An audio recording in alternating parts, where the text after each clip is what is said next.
రజతోత్సవ సభకు బీఆర్ఎస్ భారీగా ఏర్పాట్లు చేస్తోంది. లక్షలాదిగా తరలించేందుకు సమాయత్తమవుతుండగా వారిని ఓ గండం వెంటాడుతోంది.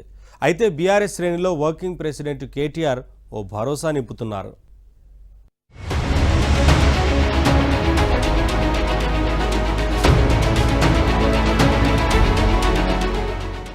వరంగల్లో బీఆర్ఎస్ నిర్వహించబోతున్న రజతోత్సవ సభకు భారీ ఏర్పాట్లు చేస్తున్నారు గులాబీ పార్టీ నాయకులు.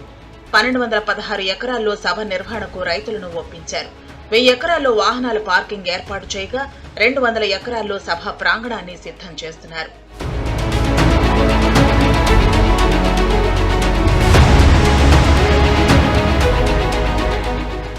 అయితే రాష్ట్ర నలుమూలల నుంచి వాహనాల్లో భారీగా బీఆర్ఎస్ కార్యకర్తలను తరలించేందుకు కసరత్తు చేస్తున్నారు. 40,000 వాహనాల్లో తరలివస్తారని బీఆర్ఎస్ శ్రేణులు చెబుతున్నాయి.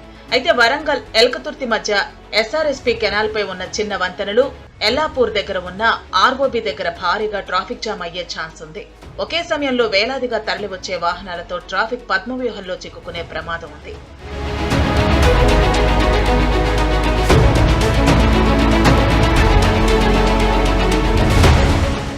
ఇక హనుమకొండ శివార్లోని ఎల్లాపూర్ దగ్గర రైల్వే ఓవర్ బ్రిడ్జి ఉంది.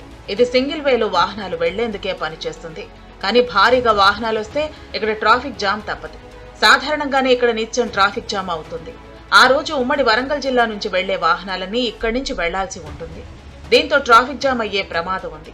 అయితే ట్రాఫిక్ సమస్యను నియంత్రించేందుకు తమ వాలంటీర్స్ ను ఏర్పాటు చేస్తున్నామని బీఆర్ఎస్ వర్కింగ్ ప్రెసిడెంట్ కేటీఆర్ చెబుతున్నారు. 500 ఎడ్ల బండ్లు బయలుదేరి రాబోతా ఉన్నాయని చెప్తున్నారు. కానీ ఆ ఎడ్ల బండ్లతో ట్రాఫిక్ జామ్ చేయకుండ్రి, 26 తారీఖే చేరుకుంటాడు చేయండి. ఎందుకంటే గతంలో కూడా ఎన్నో అనుభవాలు ఉన్నాయి.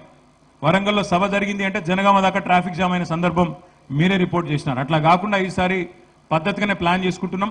2000 మంది వాలంటీర్లను పెట్టుకున్నాం. ఆ పిల్లలు కూడా ఇక్కడ ఉన్నారు, వాళ్ళ యూనిఫామ్లు వేసుకొని ఉన్నారు. 2000 మంది వాలంటీర్లు ప్రత్యేకంగా ఇప్పుడు ఇక్కడికి వచ్చేటప్పుడు చూసుకుంటూ వచ్చినాం. చిన్న చిన్న కల్వర్ట్లు ఉన్నాయి.